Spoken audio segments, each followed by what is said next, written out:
disampaikan oleh Bapak Kepala Desa mudah-mudahan nyambung, karena untuk stunting banyak sekali literatur materinya sangat luas sekali. Salah satunya adalah pola asuh anak, dan banyak sekali selain pola asuh anak program-program yang bisa untuk menurunkan stunting. Ada sanitasinya, ada penguatan gizi masyarakatnya, dan banyak lainnya. Ini saya khususkan untuk program pola asuh anak untuk mencegah stunting. Jadi tidak kemana-mana ya, khusus mengenai pola asuh anak. Kita samakan dulu persepsi atau pemahaman tentang stunting. Bapak dan Ibu sudah pernah mendengar kata stunting sebelumnya?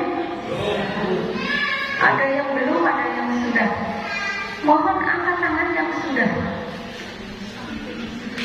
Bu Gida, Pak Tikus, ini ibu-ibu yang sudah terlibat di PPK. Ada yang bisa bantu saya? Stunting itu apa yang kira-kira gampang dipahaminya? Pendek. Terus kurang gizi buruk, pertumbuhan tidak sesuai usia, benar semua. Apa lagi? Nah, kalau pendek, apa semua yang pendek itu stunting? Ada yang pendek di sini, saya juga pendek. Kurus sepatunya nambah 2 cm. Tapi masa saya stunting enggak ada hubungan. Profesor Dr. Habibie pendek kan ya Pak ya. Kalau Bapak pasti tinggi, soalnya Bapak pasti. Kalau tidak tinggi Bapak nggak mungkin. Kelebihan. Nah ini Profesor Dr. Habibie. Bapak Ketua TPPS tingkat kabupaten juga bukan kategori tinggi, tapi mereka orang hebat. Stunting bukan? Bukan. Jadi tidak semua yang pendek itu stunting, tapi yang stunting pasti pendek. Itu saja yang gampang dipahami ya. Oh, jadi stunting itu pendek. Ya berarti aku stunting, nanti gak terima orangnya. Nah jadi mohon diluruskan ke semua masyarakat, stunting itu memang harus memasyarakat, tapi harus bahasa yang betul tadi Bapak Ibu. Tidak semua yang pendek itu stunting, tapi semua yang stunting pasti pendek. Stunting bahasa Inggris stunting pendek. Jadi stunting yang sesungguhnya adalah gangguan pertumbuhan dan perkembangan anak akibat kekurangan gizi kronis dan infeksi berulang yang ditandai dengan panjang atau tinggi badannya berada di bawah standar yang ditetapkan oleh Menteri yang menyelenggarakan urusan pemerintah di bidang kesehatan. Kenapa ada panjang, ada yang tinggi? Ya, ada yang di situ. Saya tanya banyaknya ke ibu-ibu, karena bapak-bapak sebelum bapak-bapak tahu, ibu harus tahu. Karena tadi sasarannya ada dewasa, ada balita. Kalau balita biasanya diukur panjangnya atau tingginya. Bisa ya? Nah, ini kenapa ada istilah panjang dan tinggi? Karena salah satu sasarannya bayi baru lahir yang masuk kategori balita. Kalau balita saya di balita di bawah 50 tahun, cukup tinggi badannya diperiksa. Nah, ibu kalau periksa bayi kan bukan diberdirikan kan ya ibu ya, diukur dengan dibaringkan gitu. Nah, alat ukurnya apa?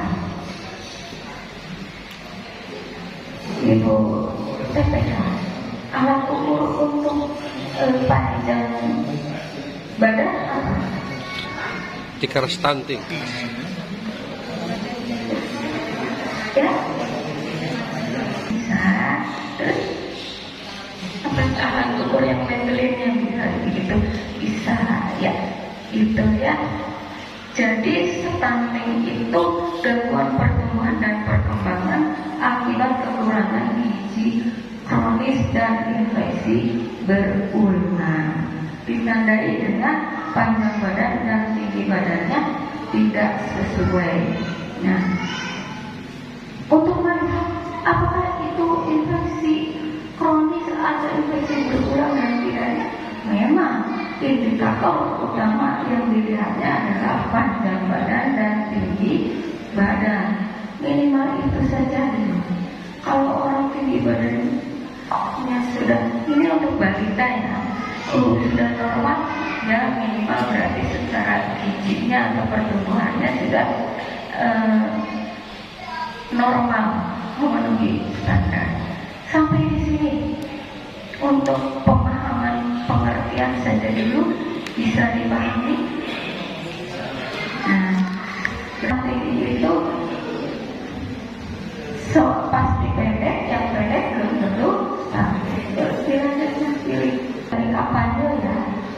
Mohon maaf, ini sekarang presidennya lagi Bapak Jokowi. Jadi kita melalui Perpres 72 tahun 2021 ini bagaimana caranya menurunkan angka stunting menjadi 14% di Republik Indonesia ini di tahun 2024.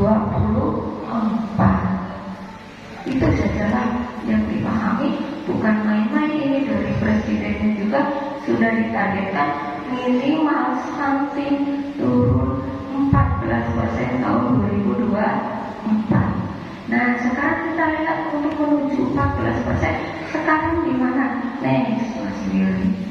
Nah, ini minimal, ini untuk Kabupaten Ciamis dulu.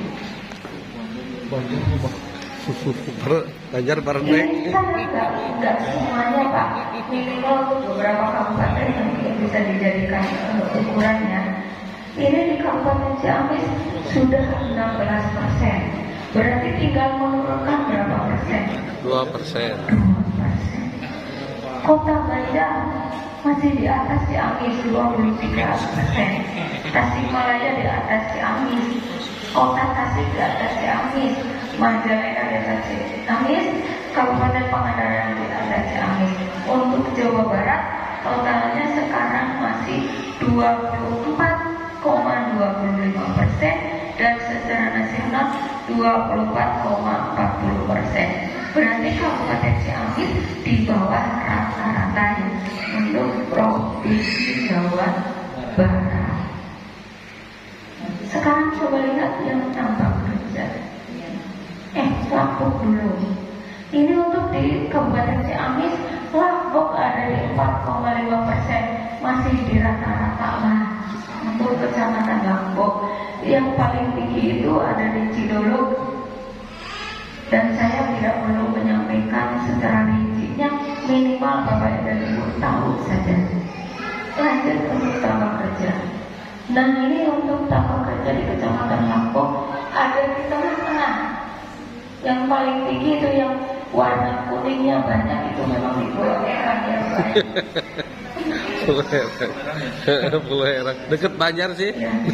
Saya tidak punya kewenangan untuk menyampaikan angka yang punya kewenangan Bu Ani. Saya hanya prosentasenya saja, sekedar memberitahukan bahwa tambah kerja ada loh Pak, walaupun sedikit. Nah, itu datanya dari bulan perkembangan balita tahun 2021. Berapa? Nanti tanya ke Bu Ani sebagai pendamping desanya, atau nanti ke apa yang akan kita lakukan?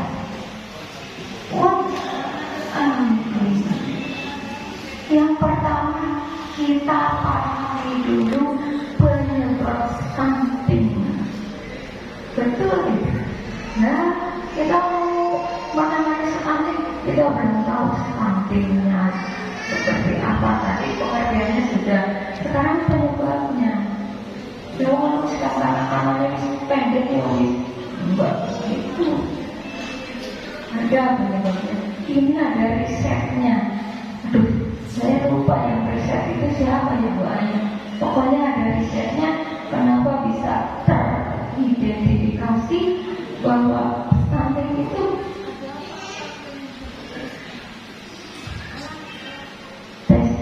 ada faktor penyebabnya.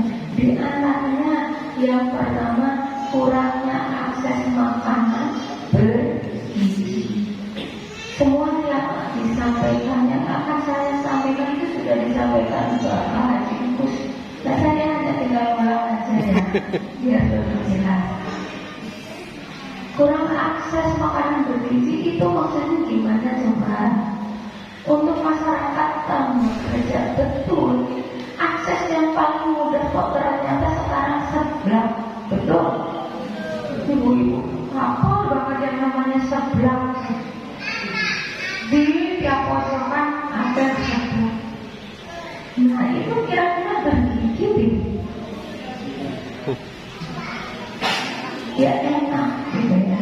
Saya ini ada yang dagang seblak, mohon maaf ya. Kalau saya sedang berbicara mengenai penyebab stunting bukan untuk pemberantasan orang yang dagang seblak. Untuk jajanan seblak memang enak, menambah nafsu makan. Saya juga senang. Tapi gizinya perlu diperhatikan. Kalau makan seblak ya gizi yang lainnya harus dipenuhi. Makanan lainnya yang lebih banyak gizinya dari seblak, betul ya Pak Diego? Contohnya tadi apa? Ini makanan bergizi untuk pengganti seblak ini yang mudah-mudahan di sekitar kita saja. Ulang jajan seblak wiswa-wiswa untuk kita itu kita lebih gizi yang betul. Nah untuk anak-anak kita sedang konsentrasi ke anak-anak kita yang masih dalam periode emas. Kenapa disebut periode emas? Itu periode yang paling penting, jangan sampai terlewatkan. Kalau sudah seperti kita, sudah 5 tahun ke atas, sudah kena stunting, sudah tidak akan bisa disembuhkan. Betul kan? Tidak mau apa salah. Nah, ini untuk anak-anak kita, anak-anak masih balita kok diajari makan seblak, nggak apa-apa kalau memang siap, kalau sudah kuat, tapi tambahin gizinya untuk bisa betul-betul terpenuhi kebutuhannya. Kira-kira makanan yang bergizi itu apa? Untuk jajanan. Ada yang dalam bubur? Ada. Jarang ya. Kurang diminati malah yang bergizi malah kurang diminati. Ada lagi yang bahan dari telur ya. Bahan dari sayuran, betul dari bagus. Mereka cilok, tapi itu yang kadang yang saya takutkan itu ciloknya bagus banget, makanannya itu ada isinya. Cuma hati-hati cara penggorengannya, bisa jadi minyaknya yang sudah beberapa kali mengalami penggorengan. Apalagi kira-kira tadi menurut saya buah-buahan. Ya itu. Sampai di sini bisa dipahami kurangnya akses makanan bergizi bukan tidak boleh makan seblak, tapi sesudah makan seblak penuhi gizi yang lainnya dengan makanan lainnya yang mengandung gizi seimbang. Gizi seimbang itu seperti apa? Ini sekarang ada apa ya? Bidan bukan 4 sehat 5 sempurna. Sekarang apa ya Bu? Ada yang bisa ibu-ibu. Ada yang baru mendengar? Ini bagian ibu-ibu loh, untuk penyuluhan yang lebih dekat dengan masyarakat. Nah itu untuk kurangnya akses makanan bergizi bukan sekarang ditambahin lagi ada isi piringku. Kalau dulu 4 sehat 5 sempurna. Yang kedua, praktek pengasuhan anak yang kurang baik. disampaikan oleh Bapak Haji Ikus, bagaimana sih pengasuhan anak yang baik dan tidak baik. Nanti ini akan saya bahas lebih dalam lagi nanti. Saya lewat dulu. Selanjutnya, faktor penyebab stunting kurangnya akses air bersih dan sanitasi yang layak. Tanpa kerja sudah ODF ya, sudah deklarasi oleh tahun berapa? 2018. 2006 kita ramai-ramaikan ODF ya. 2022 masih ada yang belum ada, tapi tanpa kerja sudah. Tepuk tangan dong.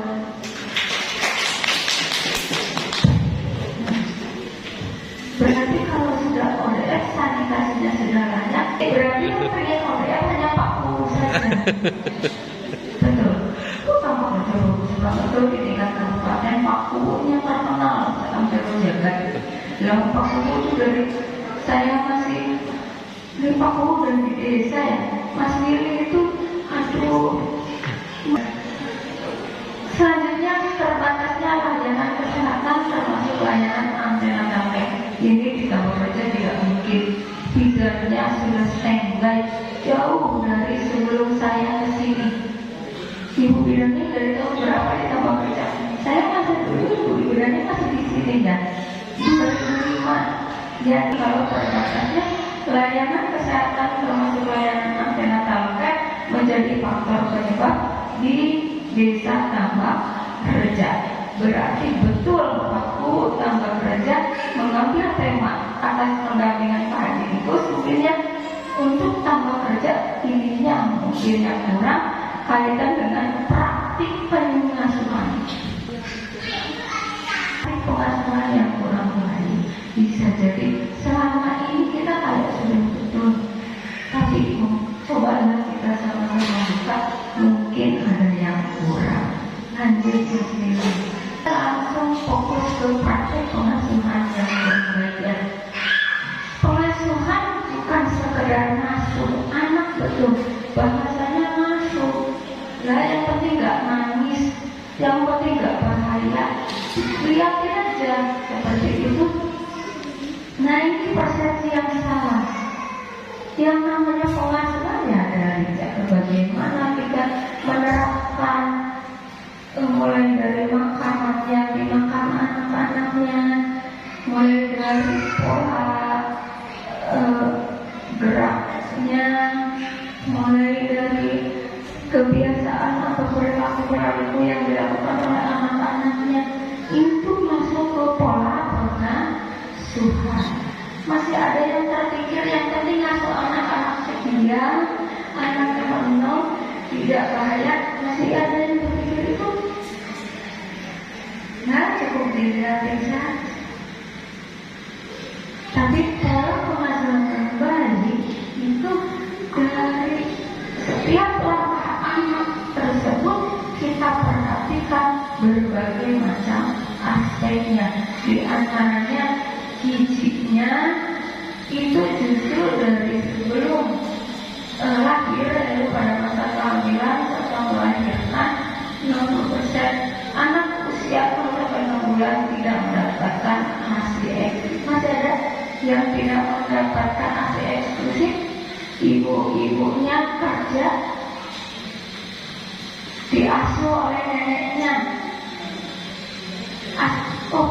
ASI eksklusif itu apa? Ya, golongan pemberian air susu ibu ya, tanpa disertai tambahan makanan lain, cukup asik saja. Masih ada yang tidak seperti itu, masih ada yang dikasih pisang. Loh, kenapa dikasih pisang kok gak boleh makan gede-gede? Orang tua zaman dulu ya, masih baru dikasih pisang gak apa-apa. Ada siapa? Emang udah ada resepnya. Nah, resep ini saya lupa gak nyentuhkan resepnya, bahwa bayi baru lahir sampai 6 bulan itu bayinya ASI eksklusif, cukup diberikan air susu ibu saja tanpa tambahan air susu lainnya, apalagi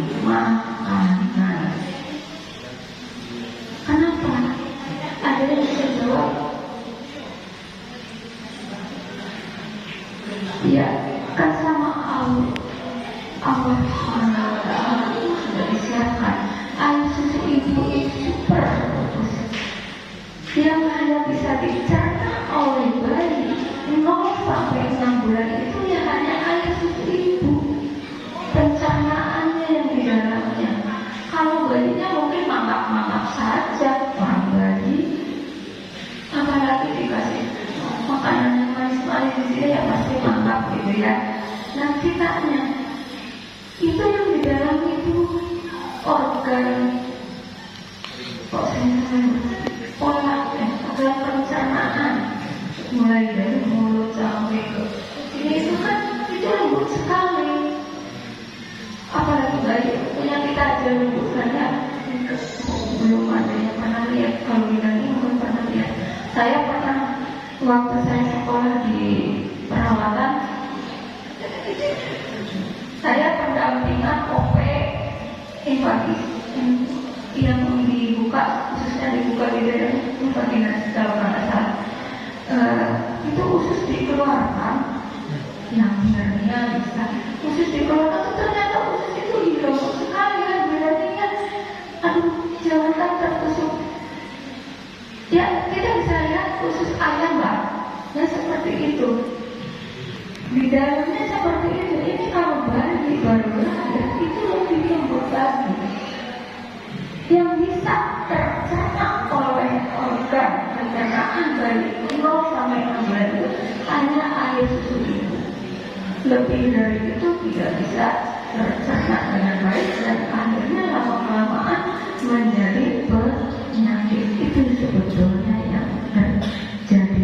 Nah, yang kedua, fungsi air susu ibu kualitasnya jauh berlimpah-limpah dari seluruh makanan yang dibuat oleh manusia. Karena air susu itu langsung diproduksi di dalam tubuh ibu, produksinya instan. Jauh ada yang anaknya tidak bisa minum ASI ditambah susu formula adanya. Termasuk saya juga seperti itu. Tapi kualitasnya jauh dengan air susu ibu. Bisa dipahami kaitan dengan ASI eksklusif. Nah, sampai sini bisa dipahami. Minimal bapak dan ibu bisa menyampaikan ke masyarakat yang lainnya yang tidak hadir di sini, kenapa kok hanya ASI saja yang boleh dicerna oleh bayi 0 sampai 6 bulan. Ya. Oh, ternyata bayi itu dikasih makanan bisa langsung diam, dibuat. Nah, ibu nggak tahu yang di dalamnya pisahnya gimana, dicerna oleh usus yang masih lembut. Ususnya lama-lama kan menjadi kasar, gitu ya. Karena itu ada masaknya. Jadi hati-hati ya, mulai dari sekarang 0 sampai 6 bulan cukup pakai ASI eksklusif. Kemudian terbatasnya layanan kesehatan untuk ibu selama masa kehamilan untuk tak bekerja sepertinya tidak. Ini biasanya untuk ibu hamil di daerah-daerah tertentu yang susah mengakses tenaga kesehatan. Jadi hanya diperiksanya paling ke posyandu yang setiap bulan. Tapi itu juga bagus bisa terpantau ya. Nah, untuk pendampingan TPK selama ibu hamil untuk sehari berapa kali? Ada yang ini? Kalau bilang itu periksa saya 3 kali, 4. Nah, kalau TPK itu harus berapa kali kunjungan? Di Google Form. Ya, 8 kali dari mulai diketahui hamil sampai melahirkan setiap bulan harus didampingi. Nah, ini TPK ya. Nah, berapa kali tadi saya Pak? Apa yang harus diperhatikan dalam pola asuh anak? Saya baca-baca saja karena yakin Bapak dan Ibu paham. Konsumsi makanan yang mengandung gizi seimbang tadi sudah dibahas. Menyusui dengan AC eksklusif, imunisasi lengkap, sepertinya untuk tempat kerja lengkap semua ya. Sanitasi dan akses air bersih, vitamin A, terakses dengan lengkap dan suplemen. Nah, apa sih suplemen? Tanaman vitamin yang sebetulnya suplemennya ditambahkan dari makanan. Yang tidak kalah pentingnya kasih sayang. Anak tidak cukup untuk dilihat diam saja, diasuh, nangis cukup digendong, dikasih makan, diam, tidak cukup itu. Tapi bagaimana kita menyalurkan rasa kita terhadap anak sehingga anak tersebut merasakan adanya kasih sayang. Ini ternyata masuk ke hal pola asuh, hal kecil. Titip ya, titip anakku di rumah boleh kok. Mas, cukup seperti itu, miris sekali. Ada orang tua yang tidak nitip anaknya cukup untuk dilihatin saja. Setiap detik-detik yang dialami anak itu sangat berarti. Itu yang namanya periode emas. Sedetik pun jangan sampai terabaikan anak kita. Kemudian edukasi ini untuk tamat kerja sepertinya sudah tidak kurang-kurang. Ibu kader-kadernya hebat-hebat. Jadi semacam penyuluhan, semacam pemberian informasi.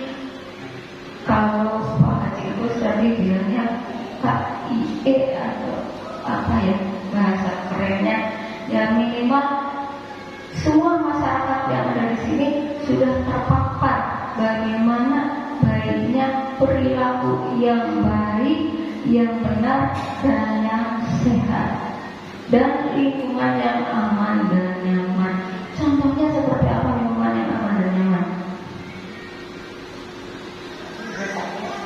Bedanya untuk lingkungan di sekitar pabrik sama di sini, beda tidak? Terhadap pertumbuhan dan perkembangan anak pengaruh tidak? Dari mulai kebisingan anak sudah terbiasa bising, atau yang di sekitar rel kereta api. Ini sebetulnya pengaruh juga ke mental anak tersebut.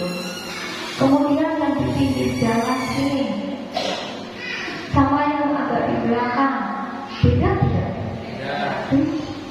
Nah, kita selalu was-was, anak-anak juga selalu kita kasih batasan, jangan ke depan, jangan ke depan. Beda kalau yang agak di belakang. Nah, ini ternyata pengaruh juga lingkungan yang aman dan nyaman.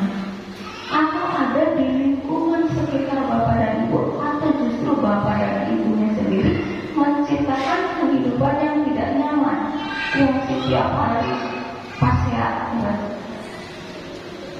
berkelahi, bertengkar, susah ya, bertengkar. Ada ya bapak dan ibu yang masih bertengkar di depan anak? Saya sih insya Allah tidak ya. Ini hati-hati, ini narap banget, ini narap, sangat narap sekali kepada anak. Hal-hal kecil bahasa dari bahasa. Saya kemarin itu anak-anak saya waktu masih umur 2-3 tahun itu mainan dagangan lah, dagangan di luar. Itu ada bulan punten enggak bareng rambut beras gitu. Itu anak dagangan rambut beras, berarti itu merekam kegiatan kita mungkin tanpa kita sadari di depan anak kita minjam gitu. Nah, itu sebetulnya kecil, tapi itu sebagai ciri bahwa anak itu gampang sekali merekam. Hati-hati dari pola ucapan dan sebagainya. Jadi saya bisa saja bicara ke bapak dan ibu, saya sendiri kadang sering lupa. Apalagi untuk perkataan-perkataan yang kasar sangat tidak boleh untuk bisa disampaikan. berlebihan di sekitar anak-anak. Itu lanjut Mas. Nah, ini khusus untuk balita. Peran orang tua dalam pembinaan balita dan konsep orang tua. Ini yang perlu kita perhatikan. Yang pertama, tidak membandingkan anak yang satu dengan anak yang lainnya. Ada yang anaknya lebih dari satu. Ada yang suka lupa dibandingkan. Oh, dia dulu mungkin pintar atau bodoh. Ada yang seperti itu. Dia dulu rajin kok. Apa lagi bilang? Ada yang seperti itu. Nah, ini ternyata tidak boleh. Kecil, betul ya Pak. Ini saya juga dapatkan respon dari Pak Jenderal Cisaga. Seperti itu memang untuk pola asuh anak yang dibanding-bandingkan sampai ada pertengkaran antara anak dengan anak gitu Pak. Kasusnya ada di sana di kecamatan sebelah. Nah ini akan membuka sampai besar. Jadi jangan sampai ini susah sekali kita sebagai orang tua memang ya. Soalnya setiap anak itu boro-boro untuk jangankan yang beda usia, yang kembar itu ada perbedaannya. Nah itu secara kita tidak menyadari kadang membandingkan. Oh dulu kalau kakakmu itu nurut, kamu enggak. Kalau kakakmu itu rajin, kamu enggak. Kamu sebagai untuk memberikan pandangan bisa, tapi jangan membandingkan yang menyebabkan anak tersebut merasa kecil hati. Bisa dipahami hal ini? Mungkin Pak Haji ini lebih bisa menyampaikan dibanding saya kaitan dengan ini. Kemudian yang kedua, tidak menuntut anak secara berlebihan melebihi kemampuannya. Oh anak kalau bisa nenek, pemain jambu, ada yang seperti itu. Orang anak kita itu punya kelemahan nyanyi, contoh. Lah itu anaknya Mbak itu ikut lomba, kamu nggak bisa. Nah, dia bisa nyanyi, anak kita nggak bisa. Jangan dipaksakan. Kalau memang tidak ada bakatnya, bisa juga kita gali. Kalau ada bakatnya, kita sebagai orang tua yang mengembangkannya untuk bisa mempunyai kemampuan yang lebih. Ada tidak yang seperti ini? Biarkan anak dengan dirinya sendiri, kita lihat kira-kira ini anak kita ini kelebihannya di apa, kekurangannya di apa. Kalau ada kekurangan, jangan dipaksa untuk melakukan hal yang lebih di luar kemampuan. Bisa dipahami untuk hal ini? Bisa ya. Oh, sama lagi, kok si ini dia ya. Itu coba dia banyak bicara, bersosialisasi, suruh dipaksa banyak bicara. Bisa jadi memang karakter anak ibu itu lebih banyak diam, tapi dia ada kelebihan di bidang lainnya. Dia bisa mengekspresikan dirinya melalui tulisan atau melalui gambar. Nah itu tugas kita untuk menggali di mana kira-kira kelebihan anak kita, jangan mendiskriminatif kekurangannya. Yang ketiga, memenuhi kebutuhan akan asah dan aslinya harus asih haknya hilang. Ini sama dengan kasih sayang tadi ya. Selanjutnya, tidak merendahkan kekurangan anak, melainkan tetap memberikan dorongan padanya. Ada yang setiap orang kan tidak sama ya, ada kekurangannya, ada kelebihannya.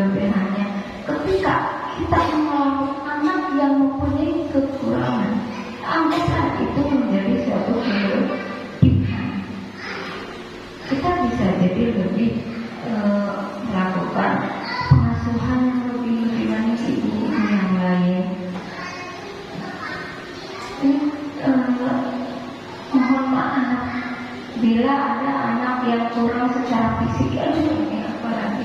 Posisi kita sebagai orang tua justru harus yang lebih bijak, paling bijak. Kalau bukan kita, siapa lagi? Bagaimana caranya menumbuhkan kepercayaan anak kalau ada kekurangannya, dia mempunyai mental atau minimal tidak merasa rendah diri untuk bisa mempunyai kesempatan yang sama dengan teman-teman yang lainnya yang tidak mempunyai kekurangan. Selanjutnya, mengingatkan komunikasi dengan anak melalui pesan yang ikhlas. Ada yang sambil nyentak-nyentak? Biasanya bapak-bapak. Ibu-ibu enggak. Ibu-ibu cuma di mulut aja. Apalagi kalau udah bapak ya, sisa. Anak udah diancam dengan bahasa seks, ya bapak ya, aduh itu bahaya sekali. Jadi lakukanlah mengenai dengan cara yang ikhlas. Ini deh. Nah itu tadi kamu kenapa kok rebutan sama temannya? Itu punya siapa? Kasih pengertian yang baik. Bisa dipahami ya sampai di sini ya, dengan cara yang ikhlas. Jangan sampai emosi kebawa emosi. Ada yang malah kebawa emosi, ibunya malah ngajarin anak malah itu tensi berdur. Itu sama ya saya. Jadi lagi banyak istighfar. Pak lagi kemarin itu masa daring ya. Masanya daring itu posisi orang tua penting sekali. Nah, isi PR repot sampai istighfarnya berapa kali itu isi PR. Kita yang harus mikir betul itu. Akhirnya gimana kita bukan betul daripada nanti salah. Ya ini sebetulnya salah ya, tetapi gimana gitu. Ya sudahlah, kita sikapi segala sesuatu sebaik mungkin. Di luar kuasa kita, yang penting kita sudah berusaha. Akhirnya seperti itu. Selanjutnya, memberikan kesempatan kepada anak untuk mengungkapkan perasaannya dan menjadi pendengar yang baik. Jadi kenapa? Kalau tadi itu sama si itu si mama saya dari dulu. Terus dosa katanya kamu yang salah kali. Nah itu salah. Dengarkan aja dulu sampai betul-betul tuntas yang dia sampaikan. Kalau bukan kita yang mendengarkan, siapa lagi? Biarkan untuk bisa mengungkapkan seluas-luasnya. Bisa jadi yang diungkapkan justru ada hal yang penting yang kita tidak tahu. Karena kita tidak mau mendengarkan, akhirnya terlewatkan begitu saja. Ya Mas Billy sudah punya anak nah, itu juga harus sama-sama kita pahami. Dan selanjutnya menjadi teladan yang baik bagi anak. Ini loh yang berat. Kita menginginkan anak kita lebih dari kita.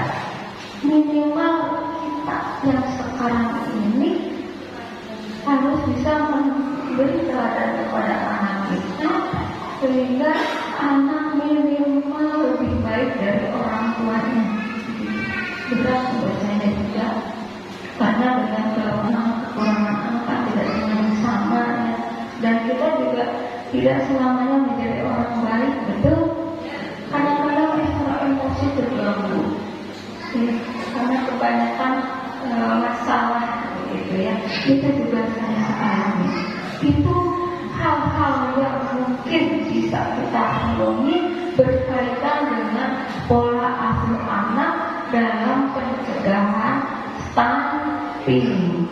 Sampai di sini awal pergi bekerja membawa kompor dan gunting, kawal dan sukseskan tanpa kerja sebagai pelopor desa New Zero Stunting. Siap?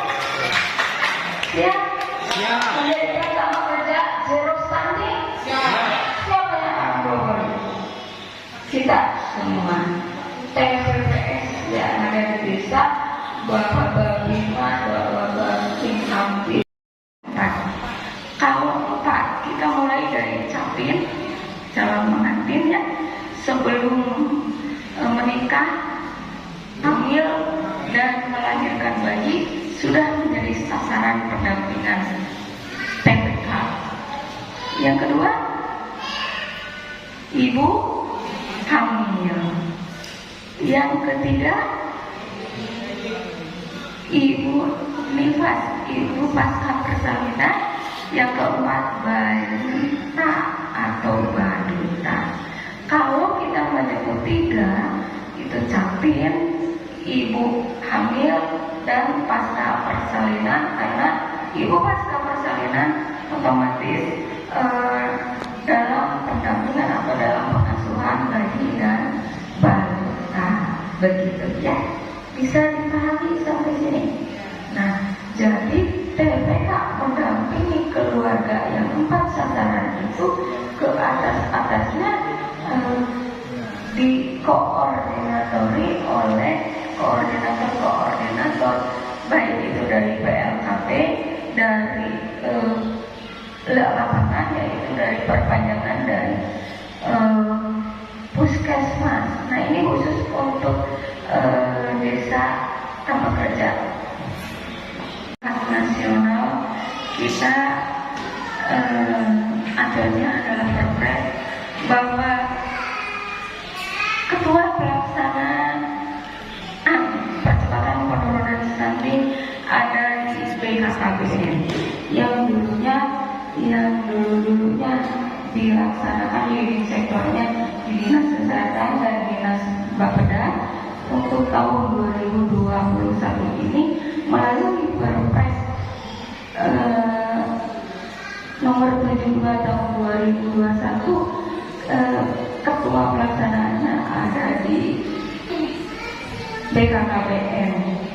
Jadi ini ke bawahnya juga di tingkat kabupaten, pelaksanaannya ada di Dinas P2KB P3A Kabupaten Ciamis.